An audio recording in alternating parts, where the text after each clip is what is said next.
বোলো আয়ুষ্মান কাৰ্ডখন আপোনালোকে ইউজ কৰক। আয়ুষ্মান কাৰ্ড আছে মোৰ, মই BPL হ'ল না, সেইখন বোলে নাই, ইয়াত মনামনি নাই। আয়ুষ্মান ভাৰত কাৰ্ড ক'ত হেৰাল এতিয়া? দুখীয়াৰ আশা ভৰসা আয়ুষ্মান কাৰ্ডখন ক'ত? আয়ুষ্মান কাৰ্ড কি হ'ল? আয়ুষ্মান কাৰ্ড নামত একো কাম নাই দেখোন। গ্ৰাউণ্ড ৰিয়েলিটি অফ চৰকাৰী আঁচনি। এয়াই আমাৰ দুখীয়াৰ জীৱন, এয়াই আমাৰ চৰকাৰী সুবিধা, আৰু এয়াই আমাৰ অসমত মেডিকেল ব্যৱস্থা। ক'বলৈ কিবা আছে নেকি বাৰু? আৰু আয়ুষ্মান নে ত্ৰায়ুষ্মান কি হ'ল? 5 লাখ বোলে, খুব বাতৰি দিছিল চিঞৰি চিঞৰি। কিয় 43,000ও নাই সময়ত গম পায় চৰকাৰৰ আঁচনি কিমান কাৰ্যকৰীকৰণ হয়। কোনো কাম নাই কাৰ্ডখনৰ। চৰকাৰৰ বেমাৰী কাৰ্ডখন আপোনালোকক দিব নেদেখিলে নেকি? বেমাৰী চৰকাৰখনে আৰু ডাক্তৰ গায়ন মানুহ হ'বলৈ শিকক, অকণমানটো ৰেহাই দিয়ক। আয়ুষ্মান কাৰ্ড কিয় ব্যৱহাৰ কৰা নাই? থানাৰ সহায় লওক, ৰিপৰ্টাৰসকলে সহায় কৰা উচিত। আচলতে ডক্টৰসকলে দিনে দিনে নিজকে পাহৰি পইচাৰ কথাই চিন্তা কৰিব ধৰিছে। প্ৰাইভেট মানে ডকাইত। মানৱতা আছেনে? টকাৰে জানো অমৰ হ'ব পাৰিবনে? এনে চিকিৎসকক চাকৰিৰ পৰা উলিয়াই দিব লাগে। এতিয়া বৰমূৰীয়াসকলে এইবিলাক দেখা নাপায়, কাৰণ এইটো জানো মহিলাসকলৰ আঁচনিত পৰে জানো? এনে ঘটনা বহুত হয়। মোৰ অনুভৱ হয় চৰকাৰৰ কিবা লাভালাভৰ অংক আছে, নহ'লে সিহঁতে এনে কৰ্ম নকৰিলেহেঁতেন। কাৰণ চৰকাৰে একশ্যন ল'ব পাৰে, কিয় নলয়?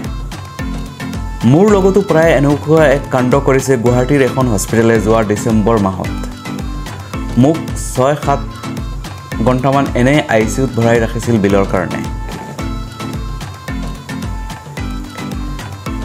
1000ৰ মাজত এনেকুৱা দুখীয়া ঘৰৰ ৰোগী আহিব পাৰে, তেনেতে হস্পিটেলৰ কৰ্তৃপক্ষই সহায়ৰ হাত আগবঢ়াব পাৰে। মানুহজনে কোৱাৰ দৰে যদি হয়, তেন্তে ইয়াৰ ওপৰত চৰকাৰে উচিত তদন্ত কৰি বিহিত ব্যৱস্থা ল'ব লাগে। বন্ধুসকল, এয়া আছিল অসমৰ চিকিৎসা ব্যৱস্থাৰ নগ্ন ৰূপ। 2 সপ্তাহ আগতে এটা নিউজ হৈছিল, পিতৃক বন্ধকত ৰাখি পুত্ৰক মোকলাই দিলে চিকিৎসকে। ধনৰ অভাৱত চিকিৎসা সেৱাৰ পৰা বঞ্চিত হৈ দৰিদ্ৰ পিতৃ মাতৃয়ে হিয়াদা কৰি কান্দিব লগা হৈছে। আৰু চৰকাৰে এইফালে ডাকডোল বজাইছে 5 লাখ টকীয়া আয়ুষ্মান কাৰ্ড। ফ্ৰীতে চিকিৎসা হ'ব, এতিয়া দৰিদ্ৰৰ কাৰণে কোনো চিন্তা নাই। কেৱল ৰেচন কাৰ্ড থাকিলেই হ'ল। এই ৰেচন কাৰ্ডৰ সহায়ত আপোনালোকে লাভ কৰিব 5 লাখ টকীয়া আয়ুষ্মান কাৰ্ড। কিন্তু সেই আয়ুষ্মান আঁচনিৰ নগ্ন ৰূপ আপোনালোকে দেখিলে। নিউজ চেনেলবিলাকে সেই সময়ত খুব চিঞৰি চিঞৰি বাতৰি কৰিছিল, 5 লাখ টকা ফ্ৰী, 5 লাখ টকাৰ ফ্ৰী চিকিৎসা। আপুনি যিকোনো বেমাৰত যিকোনো হস্পিটেলত ফ্ৰী চিকিৎসা কৰিব পাৰিব। এইবিলাক নিউজ দেখি সাধাৰণ দুখীয়া মানুহ হস্পিটেলত এডমিট হয়। কাৰণ যি সময়ত ইমাৰ্জেঞ্চি হয়, তেতিয়া ওচৰতে পোৱা হস্পিটেলত এডমিট হয়। কিন্তু এডমিট হোৱাৰ পিছত প্ৰতিটো ছেকেণ্ডত হাজাৰকৈ বিল বাঢ়ি গৈ থাকে, আৰু শেষত গৈ দেখা যায় আয়ুষ্মান কাৰ্ডখনৰ কোনো কাম নাই। এয়া প্ৰেক্টিকেল মানুহে কৈছে। এয়া চাওক, এয়া বিভিন্নজনে কমেণ্ট কৰিছে, মন্তব্য কৰিছে। এয়া আমি কোৱা নহয়, অসমৰ সাধাৰণ ভুক্তভোগী ৰাইজে কৈছে। বন্ধুসকল, ইয়াৰ পৰা পৰিত্ৰাণৰ উপায় কি?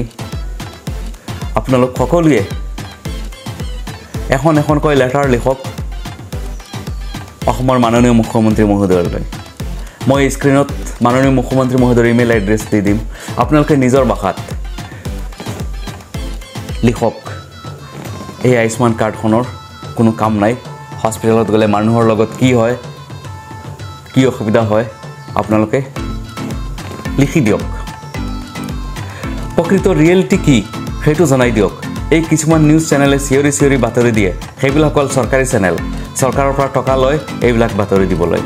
বাতৰি দি এনেকুৱা লাগে যে গোটেই অসমখন একেবাৰে উন্নতিৰ শিখৰত আৰোহণ কৰিছে। কিন্তু তেনেকুৱা একো নহয়।